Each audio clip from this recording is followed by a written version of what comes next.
Okay children, today I am going to explain about the chemical properties. Already from 4th chapter we have completed physical properties of metals and non-metals. Now today we are going to discuss about the chemical properties of metals and non-metals.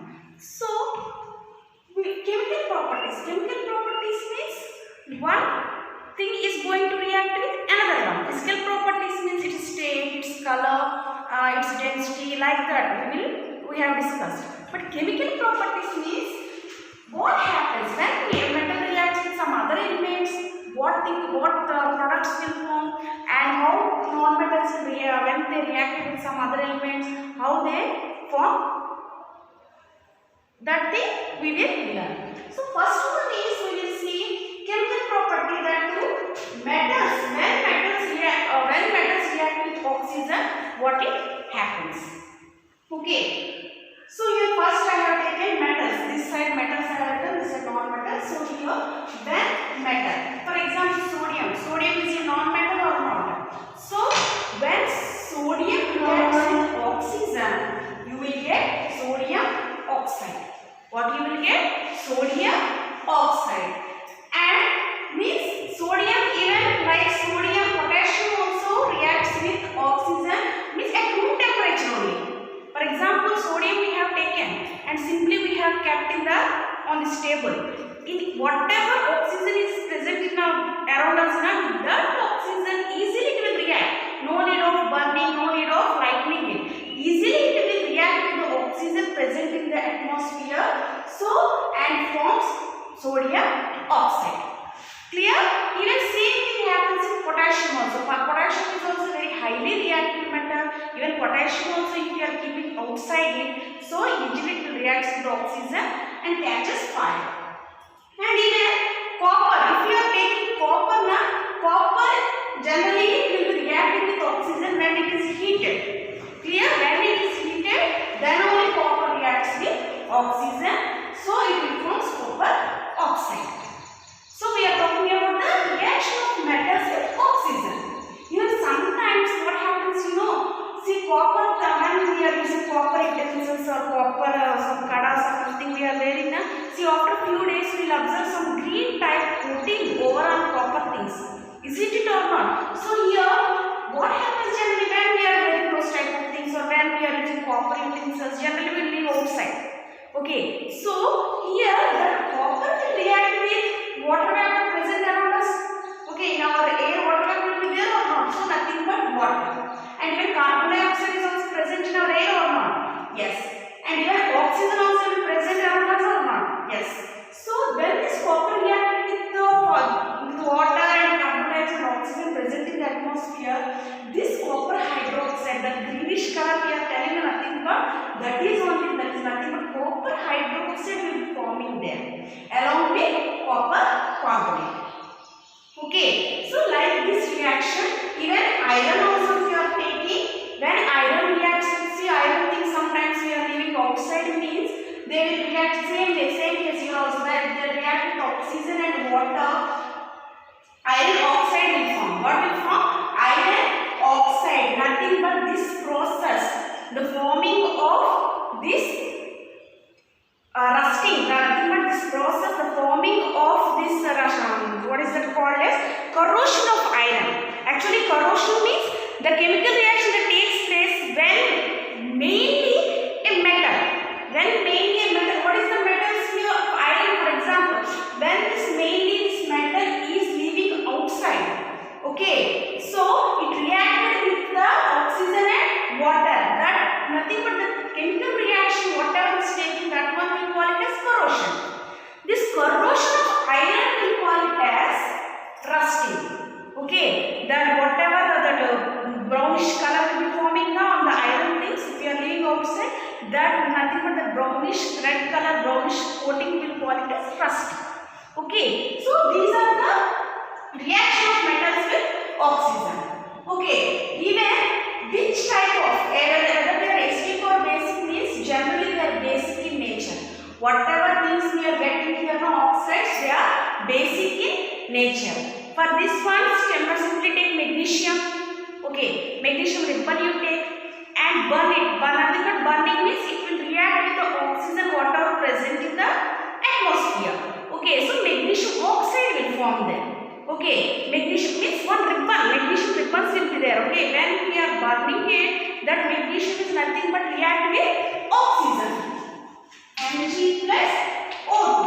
So finally we get MgO. Magnesium oxide means white color. If we are burning anything means ash we will get or not? Yes. So if the same we will burn this magnesium also, what we will get? Magnesium oxide we will get.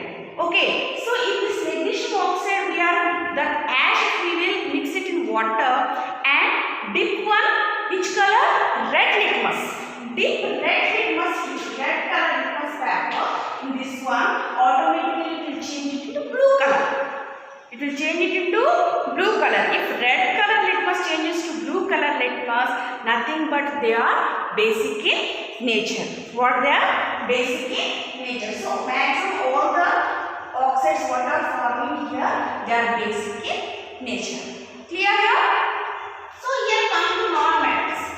What happens? Non-metals react with oxygen. See here, for example, sulfur you are taking, and when we are reacting with oxygen, sulfur oxide you are forming. So when this sulfur oxide you are mixing in water, same. For example, take one deflagrating spoon. What do you take? Deflagrating spoon you will take. See in your textbook page number 54, that activity given, activity 5. Deflagrating spoon means that type of spoon whatever is showing here. Take that type of spoon there and take some sulfur powder there. What you will take? Sulfur powder. Okay. Then heat that sulfur powder by holding that spoon, just on low flame heat it. Okay. So one type of gas will start producing there. Means the powder is going to change, sulfur powder is going to change sulfur gas, nothing but. So immediately when you observe that flames are coming out, immediately dip that spoon into that spoon into that type of beaker and immediately close the lid over there. So what happens? Whatever gas will be forming then it will not come out, it will not escape from there. Okay. So after some time, after the gas is completely producing there, take that spoon outside and add a little bit of water to that beaker and nicely you mix it. Okay. So when the sulfur oxide is reacted with water, acid is forming, sulfurous acid. So of course in the name it is there acid, so simply you can tell it is acidic. But in this case we will take one blue litmus paper and we will dip in that one. Automatically it will change to blue to red. It will change to blue to red. If something is changing blue color litmus to red litmus, then we will red color. Then we will say it is acidic in nature.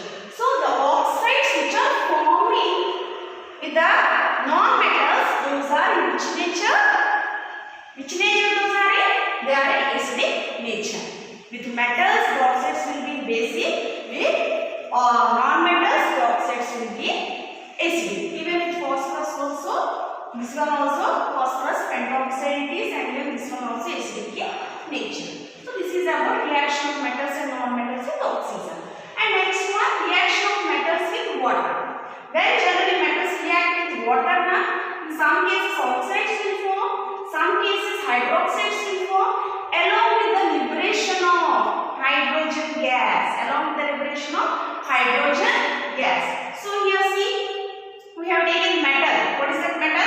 Sodium and water we have taken. That is only our reaction. If metal react with water, what happens? So here one metal we have taken. We have added water here. So we got metal hydroxide. This is nothing but metal, sodium hydroxide. So this name is sodium hydroxide along with the liberation of hydrogen gas.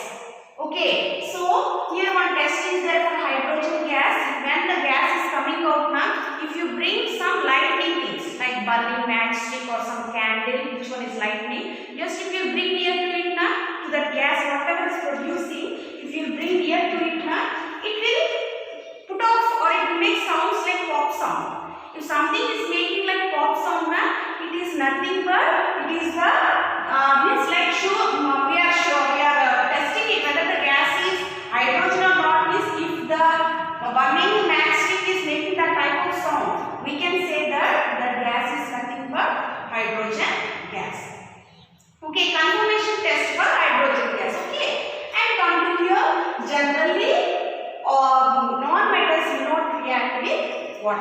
Generally, non-metals will not react with water. Even oxygen little bit dissolves in water, but not completely. Okay. So next one is reaction with acids. What happens when metals react with acids? See here, when metal react with acid, what happens? Salt it will give along with the liberation of here also hydrogen gas. If we take one example, here also I am taking sodium hydrochloric acid I am taking. So NaCl, sodium chloride. What we are getting here? Sodium chloride along with the liberation of hydrogen gas. If you take some metal like copper generally will not react with HCl, but it will react with sulfuric acid and forms. It is also one salt, copper sulfate and hydrogen gas. Okay, so here for acids actually they will not react. Non-metals will not react with acids. Okay, there will be no reaction between non-metals and acids. Okay, and next one, reaction with bases. Here reaction with not maximum metals will not react with bases. Only they will react with only few metals like aluminium, zinc or lead. That too they will react with some strong bases only like sodium hydroxide. With weak bases also they will not react. These three will react only with strong bases like sodium hydroxide. Okay, and if we come to bases with non-metals, the reactions will be complex. Not only big products we will get, complex products we will get. So that's why it's not mentioned in your book. Simply given as complex things. Okay, so this is about the chemical properties of acids and bases. One is with oxygen. Both the cases there, and the oxides of metals are basic, oxides of non-metals are acidic. And even with water, hydrogen gas will come out. There actually they do not react, non-metals do not react except high oxygen, that will little bit only oxygen will be dissolved.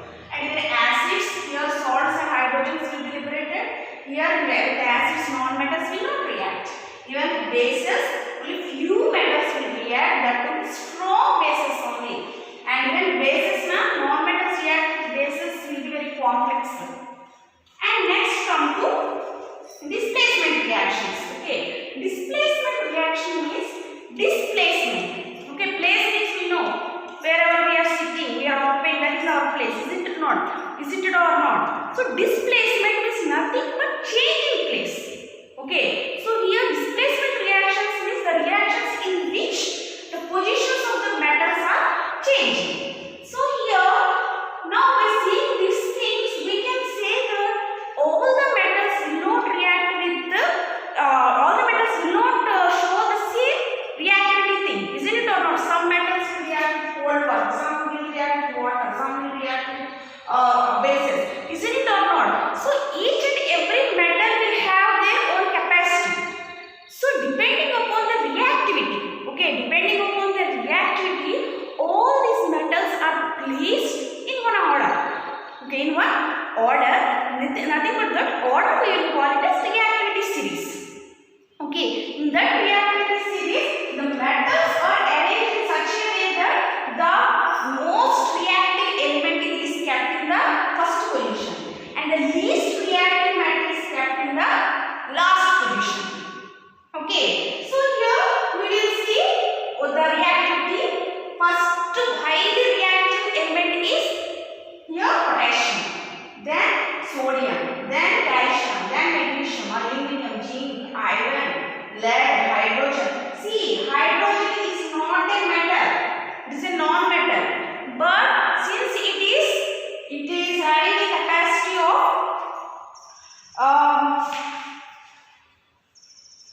it is also forms positive ions like metals. It forms positive ions like these metals. So that's why hydrogen is also kept in this series, but hydrogen is not a metal, okay? It is non-metal. Then copper, then silver, then gold, then platinum.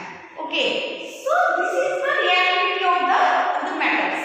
So here displacement reactions means, here for example, see one example I will tell you. First example, in your textbook in page 57 activity 9 it is given clearly. See here 5 beakers we have taken. mixtures we have taken. For example, first we can see iron fillings and copper sulfate taken. Okay, so here iron is there. Which metals are there in our reaction? Iron is there and copper is there. Isn't it or not? So here see here, iron is the most reactive one, copper is the most reactive one. Iron only in the means here the reactivity series from top to bottom it will go on decreasing or not. So comparing to iron and copper, iron is more reactive or not. So iron is having more energy here. So iron and copper. So iron since it is having more energy here, easily it will fight with copper. It will send away copper outside, and it will have to be settled with SO4. So our final products will FeSO4 plus sulfate plus copper. Clear? Next come to second one. Same iron and zinc sulfate. See here, iron and zinc. Which one is more reactive here compared to iron and zinc? Zinc is more reactive, so it is not having that much energy to fight with zinc. Why? Because zinc is more energetic, more reactive. Energetic means sense more reactive here. Okay, so here zinc is more reactive than iron, so it cannot fight with zinc. It cannot displace with zinc. So reaction will be same. And third one, copper and iron. See, copper and iron already we have seen. Copper and iron. Even iron is more reactive. So this one also same. And copper and magnesium. See, magnesium is more reactive than copper. Isn't it or not? Magnesium is more reactive than copper. So magnesium sulfate. So here also the reaction will be same. Copper cannot displace magnesium. Why? Because it is no reactive metal. Isn't it or not? Next, zinc and copper. Zinc and copper. See, copper sulfate. Here it is the low reactive, least reactive. So zinc will displace here. So the product will be zinc sulfate plus copper. Now we will understand what is displacement means. Displacing. Here displacement reaction is a more reactive metal.